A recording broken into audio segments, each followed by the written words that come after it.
Good morning. And Happy New Year. Back in the roaring 20s. That's exciting. I have no idea what's going to happen this decade, but I don't know if I'm excited or terrified. One of those. I'll be completely honest. I was going to have like a full paragraph on New Year's resolutions, but I can't beat those. Those were incredible. I heard Disneyland like 6 times, and I was like, that's a good one. I should probably add that to my list. But yeah, New Year's is this time whenever everybody, even the most pessimistic people, tend to make goals for themselves, find something they want to accomplish, somewhere they want to go. I'm naturally optimistic, so I kind of love this time of year because I'm like, yeah, hop on the boat with me, let's go do this. And I only do about a third of the things, but I'm always really optimistic that I can do more and more and, all of that. But I also realize that New Year's is a time where people kind of reflect and look back. I got to hang out with a lot of my grandparents over Christmas break, and all of them, it's cool. We're at an age now where it's not just like a mentor relationship, we're kind of friends. And I'm getting to hear their stories and relate with them a little bit more. And all of them have these incredible stories where they talk about how they are where they are now and how they met. And everybody has these cool stories. And to think like, oh, they were me once, that connection actually makes a huge difference. But I realized that I started 2010, the last decade, at 12 years old. Is that not crazy? Yeah. So back then, everyone, I knew that would. Back when I was 12, my biggest worry was making B team basketball. I just didn't want to make C team. I wanted to be exactly mediocre. I remember how excited I was to try, and I did, by the way. Mediocrity achieved. But yeah, it's crazy how quickly time passes and how much can change in an amount of time. 10 years ago, I had no idea that my life would be what it is, and it is now. But in our passage today, we're going to be looking back a little further than a decade. If you can, we're going to be in John chapter 1. So we're going to look way back. But if you want to turn there, I'll be referencing it throughout as well. Sweet. So this is what it says. I'm reading from the ESV. Nice. Okay. In the beginning was the Word, and the Word was God. Whoa. And the Word was with God. There it is. And the Word was with God, and the Word was God. He was in the beginning with God. All things were made through him, and without him was not anything made that was made. In him was life, and the life was the light of men. The light shines in the darkness, and the darkness has not overcome it. There's a man sent from God whose name was John. He came as a witness, to bear witness about the light, that all might believe through him. He was not the light, but came to bear witness about the light. The true light, which gives light to everyone, was coming into the world. He was in the world, and the world was made through him, yet the world did not know him. He came to his own, and his own people did not receive him. But to all who did receive him, who believed in his name, he gave the right to become children of God, who were born not of blood, nor of the will of the flesh, nor of the will of man, but of God. And the Word became flesh and dwelt among us. We have seen his glory as the only Son from the Father, full of grace and truth. Now John bore witness about him and cried out, "This was he of whom I said, 'He who comes after me ranks before me,' because he was before me. For from his fullness we have all received grace upon grace. For the law was given through Moses, grace and truth came through Jesus Christ. No one has ever seen God, the only God who is at the Father's side. He has made him known." Now, this is easily one of the most dense theological passages in the Bible.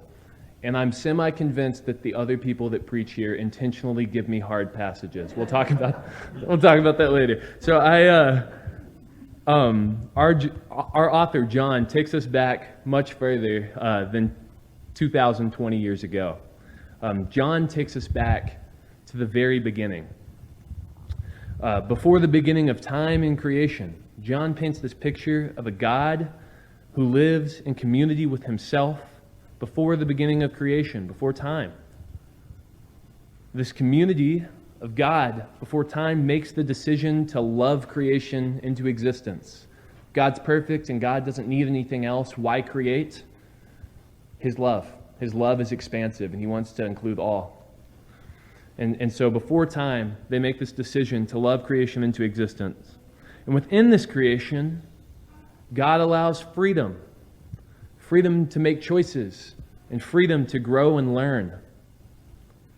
This freedom allowed humans to create many beautiful things. Poetry, music, art, dance, architecture, monuments. All of these different aspects of human culture are all the result of humans being able to have that divine free will, the free will God gave to us. But however, this God-given freedom has also allowed human beings to cause much pain and suffering. Human beings have used their freedom to dehumanize their brothers and sisters.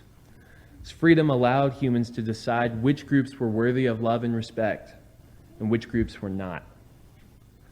Tribalism emerged as the dominant ideology. People protected those who were in their chosen circle and shunned, hurt, and killed those who were not. John identified that world as a world where humans slipped into darkness. And this darkness was not just an evil in a general sense, but it was also confusion and disorientation. Quite obviously, in the dark, it's hard to see. And when it's darkest, you can't see it all. I'm sure we've all had times where your hand's in front of your face and you can't see it, and that's a terrifying experience. And people could no longer see in that darkness what was important in life. They could no longer see how they were to exist together or even what their existence, the purpose was at all. They didn't know why they existed at all. 2,000 years ago, the human beings carried out their lives in a world dominated by this confused darkness. But God did not give darkness the final word. Both our passage here and our faith attests that God brought about the birth of a Jewish man named Jesus roughly 2,020 years ago, and that the birth of this man changed history forever. As verse 14 of John writing states, God has indeed become flesh and dwelt among us. The light, identified as Jesus Christ, had entered into the world. His life, death, and resurrection illuminated all of reality. His life unmasked the powers of darkness as they tempted him in the desert and insulted him through the Jewish teachers, and how they crucified him through the Roman Empire. The perversion of the age was on grand display at the cross, where an innocent man who healed the sick, cared for the outcast, and preached love was hanging, naked and beaten. Darkness did its best to eliminate the light completely. But just as John said, the light shines in the darkness, and the darkness has not overcome it. For the light was resurrected and shined more brightly than ever before. Jesus' resurrection illuminated the false view of God, that he was an angry warrior in the sky.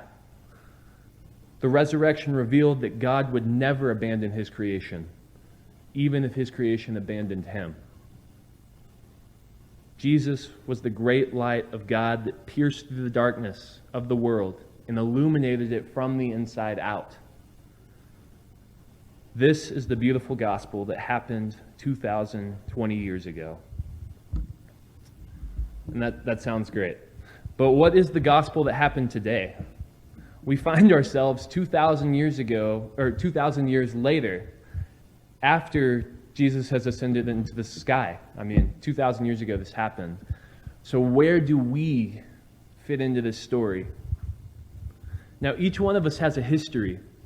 We're all living out a story that's still being written.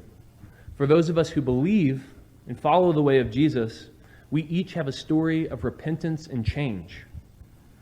There's a moment in every Christian's life where they can recount the first time that they saw the light and recognized it as truth. Seeing that light prompted us to follow in that way, follow in the way of Jesus. For some of us, the first understanding and following of that light happened a long time ago. And for others, the journey of following that light has just begun. Just babes in Christ. Again, I was 12 when we started this decade. Whether you have been following a long time or your journey has just begun, I want to tell you this. The story of Jesus coming into the world was not the only time that God has sent a light into your life. That one event 2,000 years ago. Right now, the light of God is within you. John begins the book in the very beginning, before time and before creation. And when God creates in Genesis, it says we are created in His image. We are stamped from the beginning with the divine light, a light placed within us. The light of Christ is changing you from the inside out. It illuminates your darkness and allows you to truly see your own faults, our own shortcomings. The light within you allows you to see the false picture of God that you've created, a God that is ashamed of you or angry at you or anything less than the God that has loved you every moment of eternity.